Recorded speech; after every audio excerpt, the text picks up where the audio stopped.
Good morning, children. In the lesson Tissue Level of Organization, we learnt about classifications of animal tissue. And in the last class, we learnt about the classification of epithelium tissue, where it is simple epithelium, compound epithelium, and glandular epithelium. In today's class, we will be learning about the other three, connective, muscular, and neural tissue. To start with, tissue that supports, that connects or separates other tissues or organs of the body, they are known as connective tissue. And there are many different types of connective tissue. For instance, fibrous connective tissue is strong and it is found in things like ligaments which connect bone to bone, and it is like a rope holding two things together. Loose connective tissues are, on the other hand, are found in organs like skin, where it functions like glue. Okay, so the connective tissues, they develop from mesoderm. Mesoderm is the middle layer of the cells or tissues and is widely distributed in the body. And the four main classes of connective tissues are connective tissues which include the fat and the fibrous tissue of the ligaments. Then we will learn about cartilage, bones, and blood. Okay, the four major functions of connective tissues are binding, supporting, protection, and transportation of substances. The components of connective tissue. The three main components of connective tissues are the fiber, ground substance, and the cells. Remember them. Under cells, if you look at the diagram, you have fibroblast, macrophage, mast cell, plasma cell, lymphocytes, leukocytes, and adipose cell. Under fibers, you have reticular, elastic, and collagen. And then under ground substance, you see macromolecules, multi-adhesive glycoproteins. Okay, then now when we classify the connective tissues, some are called proper connective tissues and the other specialized connective tissues. Under proper connective tissues, we have loose and dense. Loose, areolar, adipose, and reticular. And under dense, we have fibrously densely packed tissues, which is dense regular, dense irregular, and elastic. Then the fluid connective tissues are of two types, the blood and the lymph. Blood is contained in the vascular system and the lymph is contained in the lymphoid system. Okay, then the specialized connective tissues, we have supporting connective tissues which are the bones and the cartilage. We'll be learning about them in detail. Okay, loose connective tissues, to start with, the cells and fibers are loosely arranged in a semi-fluid ground substance. They are of two types, as we just now saw. See, reticular connective tissue, where do we find them? In the spleen and the lymph nodes. And look at the picture. They are darkly stained, highly branched. It looks like a cherry blossom. Okay, areolar connective tissues, they are found mostly in the epithelial, along with the epithelial tissues, and they are loosely packed. The big pink lines that you see are the collagen and the thin ones are the elastic fibers. Adipose connective tissue, they are large circular vacuole, as you can see in the picture. So in detail about areolar connective tissue, you have the macrophage, the fibroblast, collagen fibers, and the mast cell. Okay, and the areolar connective tissues are found beneath the skin and they act as framework for the epithelium and a reservoir of water and salts for surrounding tissues. Okay, so we call them as tissue fluid. Next, shall we move on to dense connective tissues? Okay, under that, adipose connective tissue. It is located beneath the skin and it stores fats and excess nutrients. and they are richly vascularized, indicating its high metabolic activity. And it has white adipose tissue, which is also called white fat, and the white fats are used to store nutrients. The brown adipose tissue, also called as brown fat, are helpful for maintaining the heat, to heat the bloodstream, to warm the body. And then we learn about the third type of dense connective tissue, which is reticular connective tissue. So look at the picture. Look at the location of the reticular connective tissue. Okay, the epidermis, dermis, adipose tissue, and the collagen you have, blood vessels, the elastin and the fibroblasts. So look at that, the collagen, elastin and the fibroblasts. Okay, so reticular connective tissues, they resemble areolar tissues, but the matrix is filled with fibroblasts and they are called as reticular cells. Okay, then now moving on to the next type, dense connective tissues. Here, dense connective tissues, again we have three types: the regular connective, irregular connective tissue and the elastic connective tissue. So, the regular connective tissues, they are located in the tendons and the ligaments mainly. As you see in the picture, they are densely packed. They are big pink collagen fibers and they are wavy. Look at the dense irregular connective tissues. They are located in the skin and they are strong in all directions. Collagen, it has no space in between the fibers.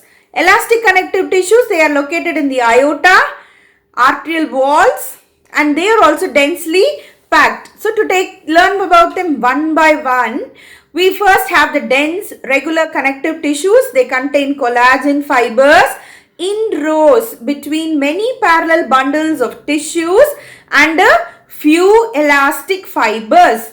The major type is fibroblast. The cell type that you find here, major one is the fibroblast, and these tissues, they attach to the muscles and the bones and they are able to withstand great tensile stress.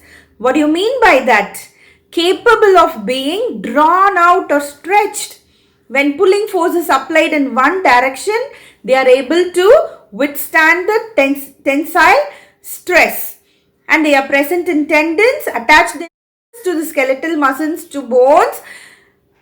The tendons, what do? They attach the skeletal muscles to bones. And the ligaments, they attach one bone to another bone. Okay, so now fibers and fibroblasts compactly packed in dense connective tissues.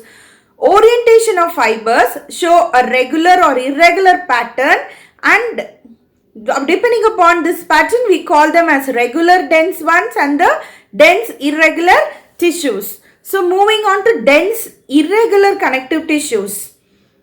Here it has bundles of thick collagen fibers and fibroblasts which are arranged irregularly, and in this type, major cell type is fibroblast. They are also able to withstand tension exerted in many directions and provides structural strength. Some elastic fibers are also present. Where do we find these type of tissues? Dermis of skin, heart valves, surrounds cartilage and bone capsules of organs and bones. Okay, then thirdly we have elastic connective tissue, and these type, they contain high proportions of elastic fibers. It allows recoiling of tissues following stretching. It is found in the walls of the large arteries, ligaments associated with the vertebral column and within the walls of the bronchial tubes. Okay. Now when you have a look at this table, you have the constituents that we learned: cell, protein fibers, ground substance and its location. Then we have the three types of loose connective tissues and the dense connective tissues.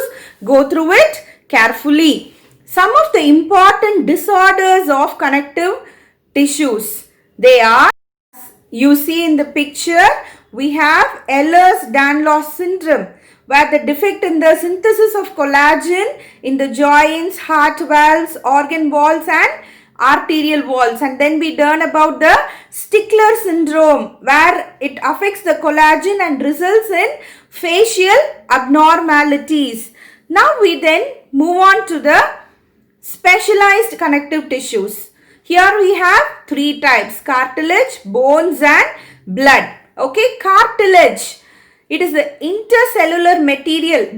Here it is solid. It is pliable and it resists compression. Cells are enclosed in small cavities within the matrix secreted by them, and they are called as chondrocytes. And where do we find cartilage tissues? It is present in the tip of nose, outer ear joints, limbs and hands in adults. Then we have bones. Bones, they have hard and non-pliable ground substance rich in calcium, as we know, and salts and collagen fibers which give strength. It provides structural frame to the body, support and protect softer tissues and organs that are inside the body. And bone marrow, in some bones, it is the site of production of cells, as we have learnt. The third type of specialized connective tissue are the blood tissues. It is a fluid connective tissue and it contains plasma, red blood cells, RBC, white blood cells, WBC and the platelets, and functions as the transport medium for the cardiovascular system, carrying the nutrients, waste, okay, and respiratory gases throughout the body. Now, the next type of tissue that we learn is muscle tissue. It is a type of tissue that can impose movement by shortening or elongating as necessary. The three types of muscle tissues are skeletal, smooth and cardiac. Okay, and it is found, then we will learn, okay, it is made up of many long cylindrical fibers which are arranged in parallel arrays. These fibers are composed of fine fibrils called myofibrils. Okay, and then they are very important for the movement of our body. Skeletal muscle tissues, they are closely attached to the skeletal bones. Okay, for example, if you take the biceps, the striated skeletal muscle fibers are bundled together in a parallel fashion. The sheath of tough connective tissue encloses several bundles of the muscle fibers and they are voluntary muscles. We then have smooth muscles tissues. Okay, so they are the smooth muscle fibers, they taper at bottom ends and do not show striating. Okay, cell junctions hold them together. They are bundled together in a connective tissue sheath. Walls of internal organs, okay, contain this type of muscle tissues like a stomach and kidney. Okay, these are involuntary as their functions cannot be directly controlled by us. And then the cardiac muscle tissue, it is a contractile tissue present only in the heart.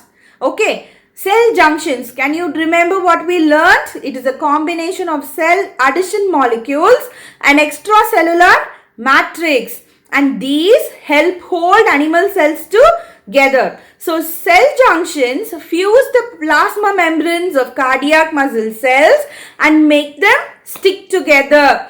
We also have communication junctions at some fusion points where it allows the cells to contract as a unit.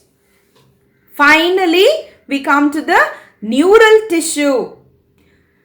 Nervous tissue exerts the greatest control over the body's responsiveness to changing conditions. Okay, the nervous tissue that makes up your nervous system is what allows you to figure out what's going on around you and then respond in way that makes sense. Nervous tissues contains group of cells that sense and respond to the world around you.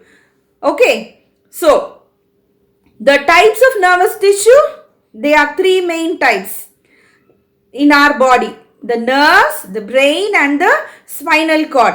The nerves make up your peripheral nervous system, which means they are found everywhere in your body. They are even found in your brain and spinal cord. Nerves are made up of nerve cells called neurons. Neurons are different from other body cells because they have extensions coming off them that look like legs. Okay, these legs, they are called as axons and dendrites. And this is how the neurons communicate with each other. Dendrites pick up messages and axons, they send them. So, neurons, the unit of neural system, are excitable. That is, they are responsive to the stimulation. So, we call them as excitable cells. The neuroglial cells, which constitute the rest of the neural system, they protect and support the neurons. Some diseases of the nervous system are Alzheimer's disease. Okay, where a person has a deterioration of his memory, thinking and reasoning. Another one is the Parkinson's disease. If you can have a look at the picture, you will know the symptoms. Okay. So children, in today's class, we learned about connective tissues, muscular tissues and neural tissues. We learned the different types, structure, location, functions and even diseases due to their disorders.